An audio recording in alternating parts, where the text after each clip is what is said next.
Hello friends, welcome back to my channel. జిగ్రీస్ November 14th theatres లో release అయింది movie. ఇప్పుడు ఓటీటీలోకి streaming లో వచ్చేసింది. గోవా వెళ్ళాలి అని అనుకోని ఫ్రెండ్స్ గ్రూప్ అనేది ఉండదు. గోవా అనేది గ్రూప్ ఆఫ్ ఫ్రెండ్స్ కి ఎప్పుడో ఒక ఎమోషన్. ఈ కాన్సెప్ట్ మీద చాలానే మూవీస్ వచ్చాయి ఇప్పటి వరకు. జిగ్రీస్ కూడా అలాంటి కాన్సెప్ట్ తోనే రిలీజ్ అయిన మూవీ. సరే, మూవీ ఎలా ఉంది ఏంటి ఇదంతా రివ్యూలో చూసేద్దాం. దానికన్నా ముందు మన ఛానల్ ఇంకా సబ్స్క్రైబ్ చేసుకోకపోతే ఇప్పుడే సబ్స్క్రైబ్ చేసుకోండి, సపోర్ట్ చేయండి. Thank you. అయితే స్టోరీ ఎలా స్టార్ట్ అవుతుంది అంటే, ప్రవీణ్, ప్రశాంత్, కార్తిక్, వినయ్ ఈ నలుగురు చిన్నప్పటి నుంచి ఫ్రెండ్స్. వీళ్ళకి చిన్నప్పటి నుంచి ఒకటే డ్రీమ్ ఉంటుంది, అందరూ కలిసి గోవా వెళ్ళాలి అని. కానీ ఈ నలుగురు ఫ్రెండ్స్ వాళ్ళ వాళ్ళ లైఫ్స్ లో బిజీ అయిపోతారు. అందులో ప్రశాంత్ కి క్యాన్సర్ ఉంది అని తెలుస్తుంది. ఈ విషయం మిగిలిన ఫ్రెండ్స్ కి కూడా తెలుస్తుంది. తెలిసాక వాళ్ళు ఏం చేశారు, గోవా వెళ్ళారా లేదా, వెళ్ళడానికి వాళ్ళు చూస్ చేసుకున్న ఆప్షన్స్ ఏంటి, పాయింట్స్ ఏంటి, ఎండ్ ఆఫ్ ది డే ఏం జరిగింది అనేది మూవీ చూసి తెలుసుకోవాలి. ఇంకా మూవీ ఎలా ఉందంటే నచ్చలేదు నాకు. ఓవర్ డ్రామాటిక్ గా అయిపోయింది మూవీ. ఇలాంటి మూవీస్ లో ఫ్రెండ్స్ బ్యాచ్ గోవా వెళ్ళడానికి రీజన్ ఏంటి, సిచ్యువేషన్ ఏంటి, గోవా వెళ్ళాక ఏం చేశారు, ఇలాంటి బేసిక్ స్టోరీ ప్లాటే ఉంటుంది. కానీ ఎంత ఎంగేజింగ్ గా ఎంటర్టైనింగ్ గా ఉంది అనేది ఇంపార్టెంట్. పోనీ ఇదేమైనా కొత్త స్టోరీ అంటే అది కూడా కాదు, ఆల్మోస్ట్ సిమిలర్ స్టోరీ. కాకపోతే వీళ్ళలో ఫ్రెండ్స్ ఎవరు అనేది అర్థం కాదు. అంత డిస్కనెక్షన్ ఉంది ఈ నలుగురు ఫ్రెండ్స్ మధ్యలో.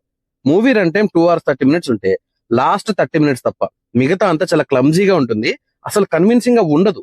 ఫ్రెండ్స్ తో గోవా అనేది అదొక ఎమోషన్, మెయిన్ గా 90s కిడ్స్ కి. దాన్ని చాలా ఆర్టిఫిషియల్ గా చేసేసారు. ఇప్పుడు ఫ్రెండ్స్ గోవా వెళ్ళాలి అంటే ఎవరో ఒకరికి క్యాన్సర్ ఉండాల్సిన అవసరం లేదు కదా. ఈ నగరానికి ఏమైంది మూవీ చూసాం మనం. మూవీ సక్సెస్ అవ్వడానికి మెయిన్ రీజన్ చాలా క్లియర్ గా అర్థమవుతుంది. ఫ్రెండ్స్ మధ్య ఎమోషన్ ని బ్యాలెన్స్ చేస్తూ గోవా అనే ఎమోషన్ వల్ల మళ్ళీ ఒక రీయూనియన్ లాంటి సిచ్యువేషన్ క్రియేట్ అవుతుంది. గ్రూప్ ఆఫ్ ఫ్రెండ్స్ గోవా వెళ్తే ఎలా ఉంటుందో చూపించిన మూవీ అది. అందరం ఈజీగా కనెక్ట్ అవుతాం. లిటరల్లీ వాళ్ళ క్యారెక్టర్స్ ని మనం ఫీల్ అయ్యాం. వాళ్ళలో మనల్ని మనం చూసుకుంటాం. అందుకే రిపీట్ వాల్యూ ఎక్కువ ఈ మూవీకి. బట్ వాట్ అబౌట్ జిగ్రీస్ అంటే కంప్లీట్ గా డిస్కనెక్ట్ అయింది. చేస్తారు మనల్ని కూడా. వీళ్ళు గోవా వెళ్ళడం కన్నా ఎక్కువ కాన్సన్ట్రేషన్ వీళ్ళు వెళ్లే ప్రాసెస్ మీద పెట్టారు. అది కూడా కొంచెం ఆర్గానిక్ గా చేసినా బాగుండేది. ఆర్టిఫిషియల్ గా అన్నెసెసరీగా క్రియేట్ చేశారు. నాకైతే ఎలా అనిపించిందంటే, ఒక 3-4 మూవీస్ చూసి అన్ని కలిపి మిక్స్ చేసి అక్కడ కొంచెం స్టోరీ తీసుకొని ఇలా డెవలప్ చేసుకున్నారు అనిపించింది. అనిపించడం కూడా కాదు, అలానే ఉంది. స్టోరీ లేక ఏం చేయాలో తెలియక అన్నెసెసరీ డ్రామా ఇంక్లూడ్ చేస్తారు. కంప్లీట్ పాయింట్లెస్ గా, క్లూలెస్ గా వెళ్ళింది మూవీ. ఇంత చేసి గోవా వెళ్తే ఏముండదు. మళ్ళీ దీంట్లో ఏదో కామెడీ క్రియేట్ చేయాలని ఒక లారీ ఎపిసోడ్ పెడతారు. స్టోరీ లేకపోతే లేకపోయింది, ఫోర్స్ఫుల్ గా ఏదో ఇరికించడం ఎందుకు, వదిలేయచ్చు కదా. పట్టకపోయినా ఈ ఎపిసోడ్ ఇరికిచ్చారు. సరే, ఇది భరించాక వెంటనే ఆటో ఎపిసోడ్ స్టార్ట్ అవుతుంది. ఫస్ట్ డే క్రింజ్ అంటే ఇది క్రింజ్ ప్రోమాక్స్. మూవీలో నాకు ఇంకో ఇరిటేటింగ్ క్యారెక్టర్ ఎవరంటే కార్తిక్ అండ్ వినయ్. వినయ్ చాలా బెటర్, కొంచెం ఇన్నోసెంట్ గా అనిపిస్తాడు. కార్తిక్ క్యారెక్టర్ ని క్రేజీగా డిజైన్ చేయాలని ప్లాన్ చేసుకున్నారు. క్రింజ్ అవుట్పుట్ వచ్చింది. సినిమా స్టార్టింగ్ నుంచి ఎండింగ్ వరకు ఒకటే యాక్టింగ్, ఒకటే ఎక్స్ప్రెషన్. అంత ఇంపార్టెంట్ క్యారెక్టర్ కి బెటర్ యాక్టర్ ని చూస్ చేసుకోవాల్సింది. మూవీలో ఎవరిది ఇంపార్టెంట్ క్యారెక్టర్ కాదనుకోండి. మొత్తం రన్ టైమ్ లో కాస్టింగ్ అండ్ క్యారెక్టరైజేషన్స్ కన్నా కార్ కి ఎక్కువ ఇంపార్టెన్స్ ఉంది.